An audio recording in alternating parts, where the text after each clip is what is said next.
2009년도에 이란에서 그 비행기가 추락하는 사고가 났습니다.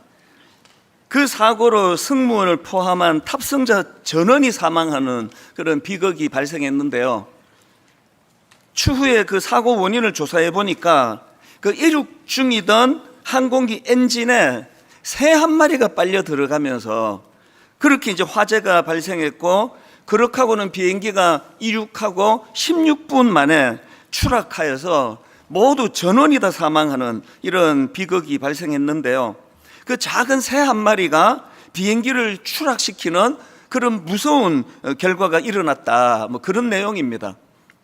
우리나라에서도 간혹 이런 사고가 발생하곤 하는데요. 어느 잡지에 난 글을 제가 읽었더니 예전에 우리나라에서도 이런 아찔한 일이 있었다고 합니다.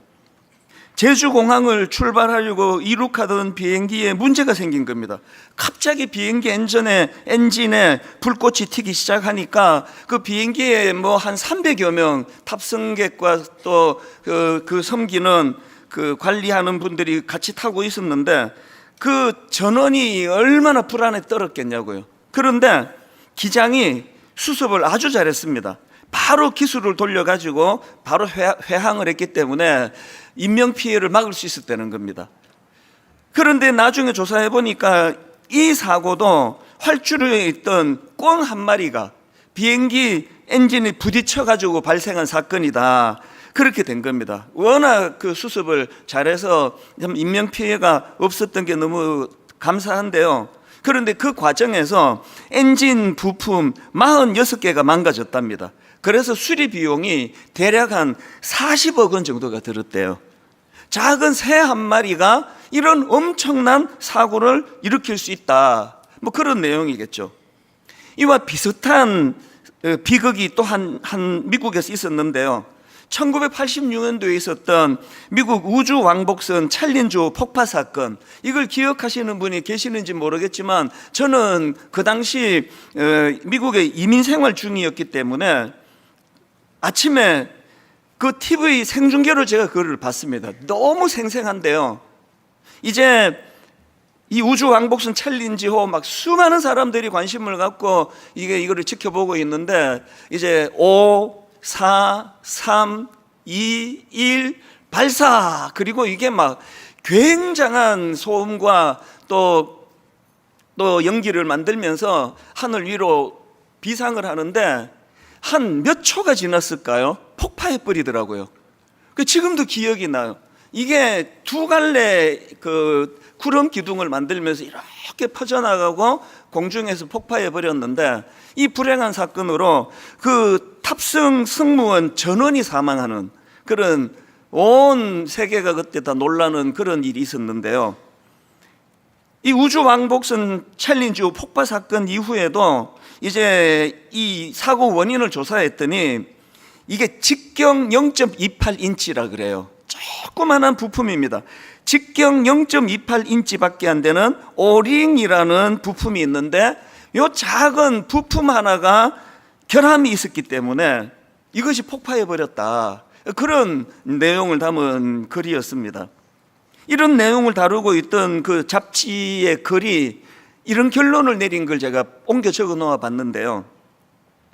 꿩 한 마리와 비행기, 비교도 상대도 되지 않습니다만 그 작은 새 한 마리가 비행기를 떨어뜨릴 수도 있고 40억 원의 손해를 입힐 수도 있다는 이 사건 속에서 발견할 수 있는 교훈은 작은 것을 소홀히 하지 말라는 것입니다.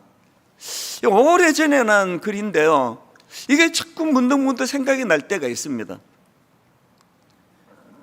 제가 오늘 이 본문 말씀을 묵상하다가 오래전에 읽은 이 글 하나가 생각났던 이유는요, 오늘 본문에서 살펴볼 내용도 비슷한 맥락으로 살펴볼 수 있기 때문입니다.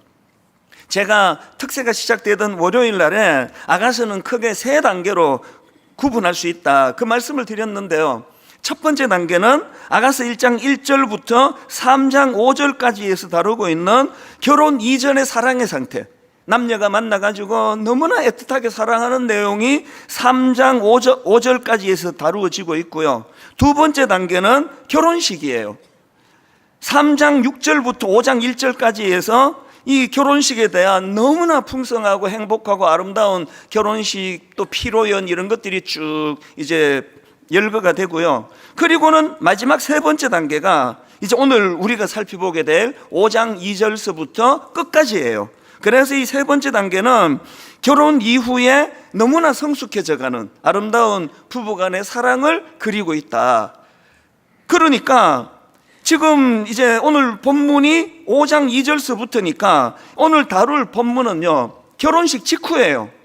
어떻게 보면은 뭐 이게 신혼의 그 알콩달콩한 그런 모습이 시작되는데요. 참 묘한 게 부부간의 갈등으로 결혼 이후가 시작이 돼요. 이게 참 묘하잖아요. 아니, 결혼하기 전에 아가씨를 눈 씻고 봐도 너무나 서로 사랑하고 그냥 뭐 말로도 알 수 없이 행복하고 사랑을 표현했는데 결혼하자마자 갈등이 생겨, 부부가. 참 이게 인생이다. 여러분 한번 생각해 보세요. 그 신혼 막 엄청 싸우신 분들, 그런 분들이 많으실 거고요. 그렇게 결혼하기 전에는 부모님이 반대하고 말리고 해도 누구 말도 안 듣고 난 이 사람 아니면 죽을 거야 그러더니 결혼하고 싸우느라 죽을 것 같아요. 지금 이 아가씨가 인생을 보여주는 것 같아요. 아니, 결혼하기 전에 그렇게 서로 사랑했는데 결혼하고 지금 첫 묘사인데 이 부부간에 지금 심각한 갈등이 있습니다. 게다가 지금 이 갈등 가운데 이 신부의 방심 그리고 또 무관심 이런 것으로 갈등이 점점 깊어질 위험이 있는 것을 오늘 본문에서 볼 수가 있는데요. 우리의 작은 방심, 무관심 이게 하나님과의 관계도 깨트리고 또 아가스는 제가 계속 말씀드리지만 이거는 부부 이야기예요. 그래서 아가스를 보면서 에덴 동산 이전에 아담과 하와가 보여준 아름다운 부부 관계의 모습처럼 우리 가정도 이런 은혜를 꿈꾸기 원한다 이러면서 아가스를 읽으면서 배우자를 향하여 사랑을 고백하는 그런 내용이고요. 또 그런가 하면은 이제 이 아가스는 하나님과 우리 사이에 그리스도가 내 신랑이 되시고 나는 그분의 신부다, 영적으로 이런 해석을 통해서 우리가 어떻게 하면은 교회를 그냥 밋밋하게 다니는 게 아니라 사랑의 마음으로 늘 우리 주님을 사랑의 대상으로 그렇게 이것을 내가 회복할 수 있을까, 그런 맥락으로 이 아가스를 읽으셔야 된다고 말씀을 드렸는데요. 그런데 오늘 본문에 보면은 이 신부의 방심, 무관심 이런 것들로 갈등이 점점 깊어질 그런 상황에 놓여 있는 내용이다, 그 얘기입니다. 작은 새 한 마리 때문에 비행기가 추락할 수도 있고요, 직경 0.28인치밖에 안 되는 오링이라는 부품 하나의 결함으로 그 우주 왕복선 챌린저가 폭파될 수도 있는 것처럼 우리 부부도 마찬가지고 하나님과의 관계도 마찬가지예요. 그래서 우리가 이게 인공지능이 아니고 인간이다 보니까 희로애락의 감정이 있습니다. 이유 없이 화가 날 때가 있고 이유 없이 실증이 날 때도 있고, 이런 모든 감정 속에서 우리 예수 믿는 것도 마찬가지거든요. 그럴 때 우리는 어떻게 반응하고 어떻게 대처해야 되는가. 저는 지난 특세 때 살펴본 말씀 중에서 아가서 2장 15절이요. 우리를 위하여 여우 곧 포도원을 허는 작은 여우를 잡아라. 우리의 포도원에 꽃이 피었습니다. 여러분, 이 가정이라는 포도원, 주님과 나와의 사랑의 관계라는 신앙생활이라는 포도원을 간직하려면 이 포도원을 허는 작은 여우를 잡아야 되는데요. 그런데 이 오늘 본문에서 결혼하고 나오는 첫 번째 기록에서 부부간의 갈등을 다루고 있는 걸 보면서 깨달은 게 있습니다. 우리가 잡아야 될 작은 여우는요, 저기 내 바깥에 있는 게 아니라 여기 있습니다. 여기 이 여우가 여기 있어요. 요 작은 여우. 큰 여우 같으면 우리 방치하지 않아요. 작은 여우예요. 뭐 이것쯤이야 뭐. 온 세상이 지금 뭐 다 그렇게 살고 다 그러는데 뭐 내가 뭐 이 정도 하나 하는 것쯤이야. 이 작은 여우, 이걸 잡아야 되는데 이게 여기 들어있다. 자, 오늘 본문 말씀을 이제 이런 맥락으로 한번 살펴보시면 좋겠는데요.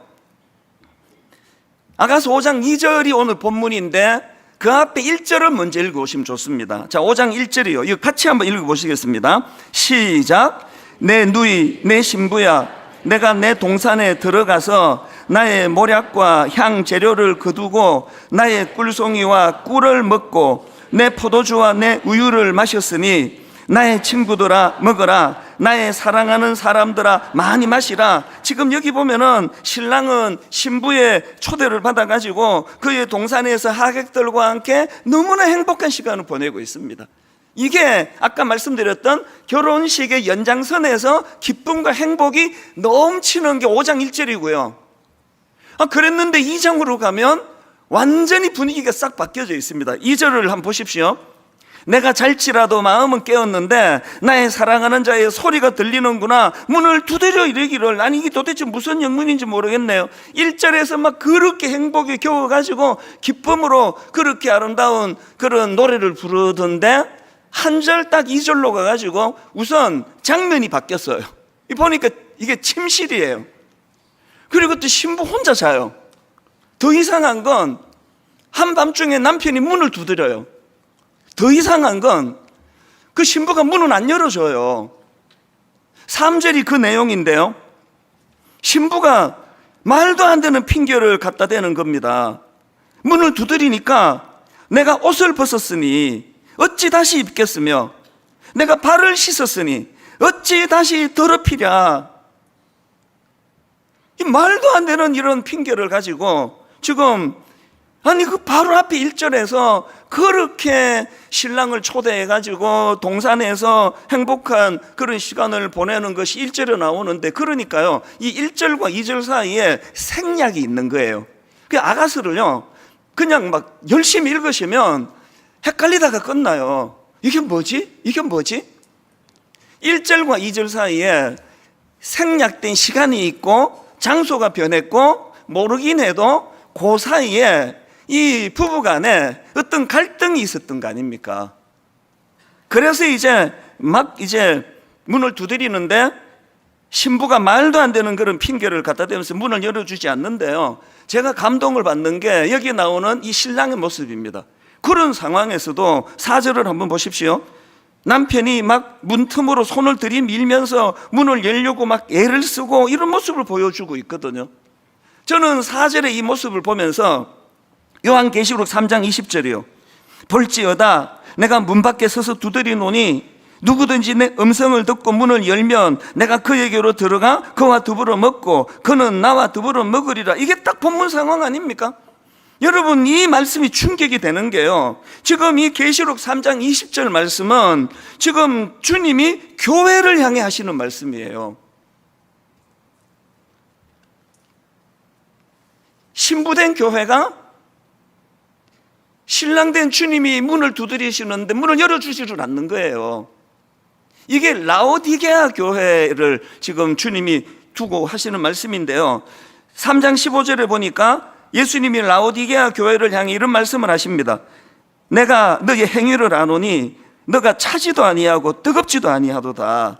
너가 차든지 뜨겁든지 하기를 원하노라. 여기서 우리가 알 수 있는 게 뭐죠? 아무리 교회가 뭐 그럴듯하게 구색 다 갖추고 막 반주도 막 엄청나고 막 찬양되는 막 어마어마한 그런 찬양을 내고 하는데요, 거기에 주님이 안 계세요. 그래서 지금 밖에서 막 두드리시는 거예요. 야, 그 니들끼리 예배 드리면 어떡하냐? 어떤 교회가 이런 어리석음을 범할 수 있다고요? 차지도 않고 또 뜨겁지도 않은 거. 지금 술람미 여인이 딱 그 상황이거든요. 술람미 여인이 대놓고 이제 난 이 남자 싫으라고 배척하는 거 아니에요. 그래서 뭐 완전히 차지지는 않은데 이게 지금 얼마나 이게 말도 안 되는 핑계를 갖다 대면서 이게 어떻게 신부가 할 행동이냐고요. 그래서 신랑은 지속적으로 지금 문을 두드리고 있는 이런 상황이에요. 오늘 우리가 신앙생활을 하다가 보면은 차지도 않고 뜨겁지도 않은, 예배를 안 드린 것도 아니고 드린 것도 아니고, 그리고 앉아 있었는데 하여튼 예배를 드렸나 안 드렸나 시종일관 딴 생각으로 이렇게 차 있는 거, 그게 예수님을 문 밖에 세워놓는 그런 행위라는 걸 지금 우리가 본문에서 발견할 수가 있는 거거든요. 이것이 오늘 본문에 나오는 첫 번째 장면이고요. 이 두 번째 장면으로 가면 이제 이 신부가 각성을 해요. 내가 왜 이러지? 내가 정신이 나갔어. 그래서 각성을 하는 게 이제 4절, 5절인데요. 이 신부가 이렇게 말합니다. 내 사랑하는 자가 문틈으로 손을 들이밀매, 막 신랑이 너무나 애를 쓰는 거거든요. 그래서 자기 문틈으로 신랑이 손을 들이밀매, 그거를 보고는 신부가 내 마음이 움직여서 일어나 내 사랑하는 자를 위하여 문을 열 때 모략이 내 손에서, 모략의 접이 내 손가락에서 문 빗장에 떨어지는구나. 이제 늦게 정신을 차린 거예요. 내가 아무리 내가 지금 뭐 갈등 속에 있다 할지라도 이건 아니지. 그리고는 이제 문을 열어줘요. 그런데 늦었어요. 사랑은 타이밍이거든요. 타이밍 놓치면 끝이에요. 있을 때 잘해라 이런 말들을 하잖아요. 지금 이 부분을 다루고 있는 6절, 이 6절을 김구원 교수가 히브리어의 원어에 가깝도록 번역해 놓은 게 있는데 굉장히 문학적입니다. 한번 들어보세요. 6절입니다. 내가 내 사랑하는 이를 위해 문 열었을 때 내 사랑하는 이는 돌아서 가버렸습니다. 그가 돌아갈 때 나는 넋이 나갔습니다. 그를 전심으로 찾았으나 그를 만나지 못했습니다. 그를 불렀으나 그는 내게 대답하지 않았습니다. 늦은 거예요. 그래서 이제 이 신부가 가로늦게 막 이제 정신이 나갔어요. 아니 내가 어떻게 그런 짓을 할 수 있지? 막 찾아 거리로 나갔는데 그러다가 또 거기에서 또 봉변을 당합니다. 그게 7절입니다. 성 안을 순찰하는 자들이 나를 만나매 나를 쳐서 상하게 하였고 성벽을 파수하는 자들이 나의 겉옷을 벗겨 가졌도다. 그 사이에 생략된 뭐가 있겠죠. 뭔가 불편하게 만든 하고 오해를 만든 요인이 있었겠죠. 그래서 이제 성 안을 순찰하는 이 사람들이 너무나 상처를 입히는데요. 여러분 지금 여기 성을 순찰하는 자들은요, 그 신부를 보호해 줘야 되는 사람 아닙니까? 근데 신부를 보호해 줘야 되는 성을 순찰하는 사람들이 오히려 큰 상처를 주는 거예요. 이게 현실인 거 아시잖아요. 우리가 주님의 임재를 놓치면은요, 교회는 세상보다 상처를 더 줘요. 교회에서 상처받는 사람이 얼마나 많습니까?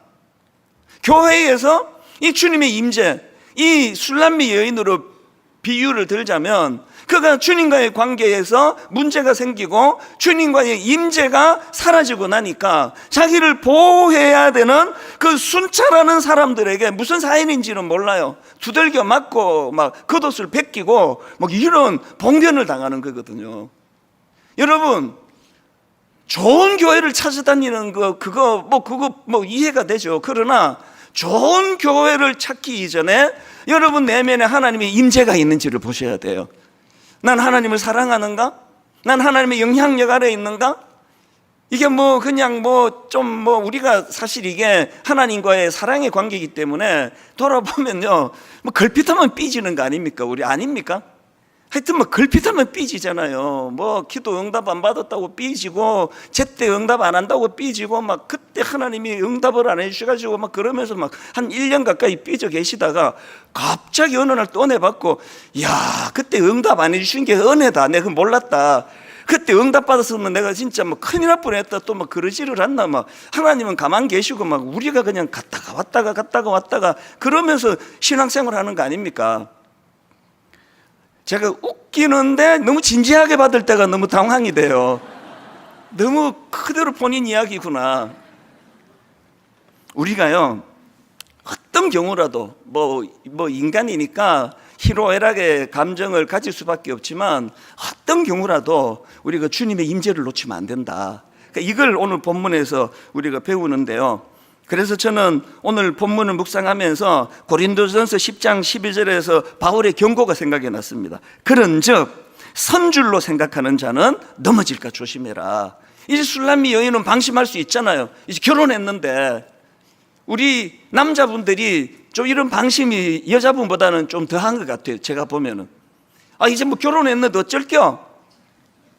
그리고는 이제 옛날에 총각 시절에 하던 이런 행동이 잘 안 나오는 거, 그게 방심하는 거 아닙니까? 그래서 저는 이 본문을 가지고 이거를 이제 현실의 부부에게도 적용을 해서 자기를 돌아볼 뿐만 아니라 더 궁극적으로는 이게 신랑 되실 주님과 나 사이에서 내가 어떤 침체를 겪을 때 내가 어떤 태도를 취해야 되는가, 이거를 제가 두 가지로 정리해 드리기를 원하는데요. 여러분의 신앙이 옛날 같지가 않네, 자꾸 이렇게 침체가 되어가네, 이렇게 느끼신다면 그때 두 가지를 하셔야 돼요. 첫 번째가요, 말씀 앞에 즉각 반응해야 돼요. 이 즉각, 이게 중요합니다. 제가 어디서 이걸 착안했습니까? 지금 이 부부 사이에 무슨 일이 생겼고 어떤 갈등이 있는지는 모르지만, 그럼에도 불구하고 술람이 여인은 이런 반응을 보이면 안 되는 거 아닙니까? 3절, 문을 두드리니까 내가 옷을 벗었으니 어찌 다시 입겠으며 내가 발을 씻었으니 어찌 다시 더럽히랴. 여러분, 이런 어처구니 없는 핑계를 갖다 대면서 그렇게 문을 닫아 걸어 잠그고 있는 이런 태도 곤란합니다.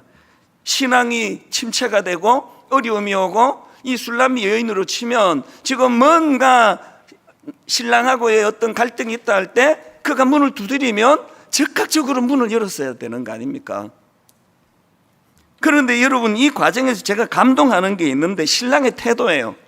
즉 신부가 너무나 냉랭하게 자기를 대하고 있는 그 상황인데 이 신랑의 태도를 한번 보세요. 2절을 다시 보십시오. 술람이 여인이 이렇게 말해요. 내가 잘지라도 마음은 깨었는데, 이런 경우가 있죠. 내가 잘지라도 마음은 깨었는데, 이 안에 이게 어떤 맥락인지는 잘 모르겠지만 복잡한 자기 심정을 말하는 것 같기도 하고, 하여튼 내가 잘지라도 마음은 깨었는데 나의 사랑하는 자의 소리가 들리는구나. 문을 두드려 이르기를 나의 누이, 나의 사랑, 나의 비둘기, 나의 완전한 자야, 문을 열어다오. 이게 술람미 여인하고 너무 대조되는 표현 아닙니까? 뭔가 지금 서로가 갈등 관계가 있다 할 때 그때 그 술람미 여인의 태도와 달리 지금 이 신랑의 반응은 기본적인 나의 누이, 나의 사랑, 나의 비둘기, 나의 완전한 자여, 문을 열어다오. 여러분, 저는 여기 나와 있는 이 신랑의 이 모습을 보면서 이게 딱 지난주 말씀드렸던 요한복음 13장 1절이요. 유월절 전에 예수께서 자기가 세상을 떠나 아버지께로 돌아가실 때가 이런 줄 아시고 세상에 있는 자기 사람들을 사랑하시되 끝까지 사랑하시니라. 우리가 이 은혜를 항상 기억해야 돼요. 주님은 먼저 선행해서 나를 사랑해 주셨고, 주님은 어떤 상황에서도 술람미 여인이 그 신랑을 대하듯 그렇게 대하지 않으세요. 자기 사람을 사랑하시되 끝까지 사랑하시는 거. 그래서 여러분들이 신앙생활을 하다가 보면은 영적 침체에 빠질 때도 있고, 또 주님에게 오해할 때도 있고, 이게 시큰둥하게 느낄 때도 있고, 하나님의 부재로 마음이 무너질 때도 있지만, 어떤 경우라도 가장 근본적인 건 건들지 말라는 거예요. 아무리 갈등 관계라도 그럼에도 불구하고 그 남편이 보여주는, 그 신랑이 보여주는 그 태도, 나의 누이, 나의 사랑, 나의 비둘기, 나의 완전한 자야, 문을 열어다오. 이렇게 마음의 문을 열고 다가오는 신랑의 소리가 들려졌을 때 술람미 여인이 그 말씀 앞에 즉각 반응을 했어야 되는데, 여러분, 사랑은 타이밍이에요. 순종은 타이밍입니다. 이 타이밍을 놓쳤더니 문을 열어주고 보니까 신랑이 없어졌어요. 저는 이번 아가스 공부를 통해서 이게 신앙생활이 이게 사랑의 관계구나, 주님과의 사랑의 관계구나, 그리고 내가 사랑하는 주님과의 관계에서 어떨 때 무엇을 조심해야 되는지, 이런 것들을 점검하는 계기가 되기를 바라는데요. 순종은 타이밍이라는 거, 사랑은 타이밍이라는 거, 타이밍을 놓치면 안 된다는 거, 이걸 저는 사무엘상 3장 10절에서 사무엘을 통해서 새삼 발견합니다. 여호와께서 임하여 서서 전과 같이 사무엘아 사무엘아 부르시는지라. 사무엘이 이르되 말씀하옵소서, 주의 종이 듣겠나이다. 즉각적인 반응이에요. 말씀하옵소서, 종이 듣겠나이다. 사무엘의 이런 즉각적인 반응이 그 사사시대의 어둠을 무너뜨리고 영적 회복을 여는 이게 첫걸음 아닙니까? 말씀하옵소서, 주의 종이 듣겠나이다. 아브라함도 마찬가지예요. 그때 아브라함이 목적지를 향해 가다가 중단해 버렸거든요. 하란이라는 곳에 머물러 버렸거든요. 그때 하나님의 말씀에 민감한 아브라함을 볼 수 있는데요. 12장 1절입니다. 여호와께서 아브라함에게 이르시되 너는 너의 고향과 친척과 아버지의 집을 떠나 내가 너에게 보여줄 땅으로 가라. 그랬더니 아브라함이 4절입니다. 이에 아브라함이 여호와의 말씀을 따라갔고, 지금 하란에 머물러 있는 침체가 있었단 말이죠. 그때 아브라함은 말씀에 귀를 기울였어요. 그리고 하나님의 말씀이 선포될 때에 이에 아브라함이 여호와의 말씀을 따라갔고, 술람미 여인이 뭔가 침체, 뭔가 지금 그 신랑하고 관계에 어떤 갈등이 있을 때 그때 신랑의 소리에 귀를 기울이고 문을 두드릴 때 즉각 문을 열었어야 되는 거 아닙니까? 그랬더라면 거리에서 그런 배회가 없었고, 그랬더라면 그 파수꾼들에게 조롱을 당하고 두들겨 맞는 그 안 해도 되는 비극을 피할 수 있게 되는 거 아니겠냐고요. 오늘 저도 그렇고 여러분도 그렇고 우리들의 문제가 하나 있는데요, 지식이 있는데 실천이 약하다는 거예요. 매주일마다 정말 이 비가 오나 눈이 오나 어김없이 말씀을 들으러 오시는 거 너무 귀한데, 그 귀함에 무게를 맞추어서 깨달은 대로 실천하는 거, 실천. 그래서 우리가 영적으로 침체가 되면, 방치하면 작은 여우가 막 이 안에서 막 내 속을 다 뒤집어 놔요. 그래서 주님과의 관계에 겨우 화초밭 하나 만들어 놨는데 막 이 안에서 다 그냥 막 다 짓밟아 버리는 거 아닙니까? 그거를 막으시려면 어떻게 해야 된다고요?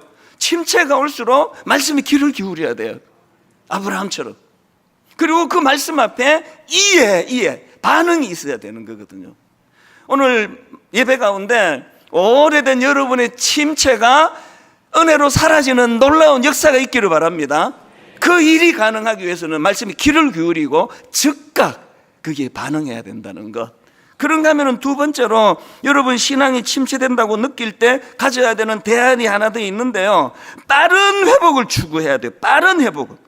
이게 무슨 의미로 제가 드리는가 하면은, 지금 술람미 여인이 잠시 방심한 걸로 그 큰 어리석음을 범했잖아요. 그런데 아이고 뭐 지나간 걸 어떡하겠어, 물은 엎질러 짓는데, 이 술람미 여인은 그렇게 말하지 않았습니다. 술람미 여인은 잠시 방황으로 신랑의 음성을 듣고도 지체하다가 신랑을 놓쳐버린 그 상황에서 빠른 회복을 추구한 거예요. 그게 6절입니다. 이 술람미 여인을 보십시오. 내가 내 사랑하는 자를 위하여 문을 열었으나 그는 벌써 물러갔네. 그가 말할 때에 내 혼이 나갔구나. 내가 그를 찾아도 못 만난 거는요, 그 일시적인 상황이지, 아까 제가 말씀드렸잖아요. 이 아가서 5장 2절서부터는 이 부부의 점점 성숙해지고 점점 깊어져가는 사랑을 묘사한다 그랬잖아요. 그러면 이 갈등 관계에 놓여 있고 본인의 실수로 남편을 놓쳐버린 그 상황에서 이 술람미 여인이 빠른 회복을 추구하기 위하여 열심히 찾아 나선, 이게 우리가 배워야 되는 포인트라는 겁니다. 침체를 방치하잖아요. 이제 뭐 의욕도 안 생기고, 아이고 뭐 그러고 있으면요, 영원히 그렇게 갑니다. 애써야 됩니다. 침체 가운데서도 하나님 말씀에 귀를 기울이고 빠른 회복을 추구하기 위하여 막 일부러 힘을 내서 막 성경 공부 모임에도 가고, 그 뭐 또 정체불명에 이런 데 가시면 또 작은 여우가 또 덥석뭅니다.